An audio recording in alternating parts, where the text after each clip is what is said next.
What's up, Nerdgenic Nation? Superhero nerd Aaron Waller here. Now, if I've said it once, I've said it a million times. Thor has been the butt of the joke of the MCU essentially since the first Thor film. And director Taika Waititi, with his own unique style, leaned into that with Thor Ragnarok and returns for the fourth installment, Thor Love and Thunder, and he very much doubles down on that fact.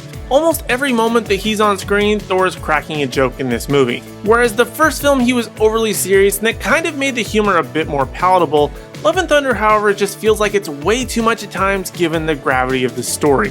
And the story is that of Thor embarking on a quest for inner peace. However, his retirement gets interrupted by Gorr the God Butcher, a galactic killer who's seeking the extinction of gods, which, if you ask me, isn't really a laugh riot of a description. But besides the overly jokey Thor, I still enjoy the character for the most part. The villain, Gorr the God Butcher, played by former Dark Knight Christian Bale, however, felt like a massive swing and a miss from top to bottom. I think there was only maybe one scene I felt like this was the Gorr from the God of Thunder comic, that he felt somewhat menacing, but he was more often close to a Pennywise who wasn't actually driven to kill gods, but rather his weapon of choice, the Necro Sword, was the driving reason for his choices and not his own anger and thirst for revenge. And not to mention, which I've been complaining about since the first images, he looks nothing like the comics. I know it's really gripey, but I just really love the look of the character in the comic and they totally missed the mark on it. And speaking of the comic and missing the mark, they also missed the mark on the story itself. The comic, in which a lot of inspiration for this movie is taken, is so great, and with its playing of time,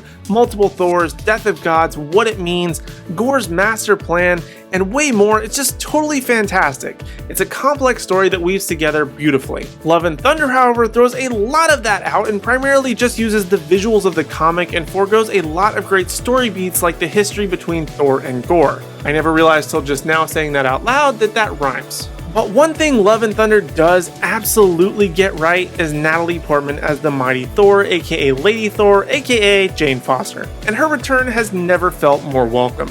To me, the further exploration of her character, her illness, and even seeing her actual relationship moments in flashbacks with Thor built the realism of the relationship of the characters more than the first two Thor films that she was in did combined. But Natalie Portman does a great job in the role. She adds a lot of emotion and feeling that you actually are pulling for her, and I think that has a lot to do with their actually having stakes to being Thor.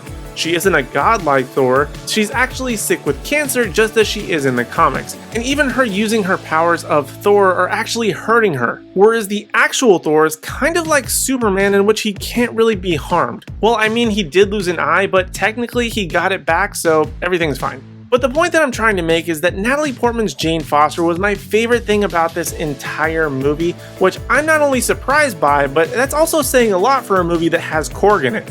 Overall, Thor Love and Thunder never really drew me in. It could be my bias from the love of the comic, but I suppose if you haven't read it, you may like this movie more than those that have, but it did still manage to have some redeeming qualities, and for that reason I'm going to give it a 6 out of 10.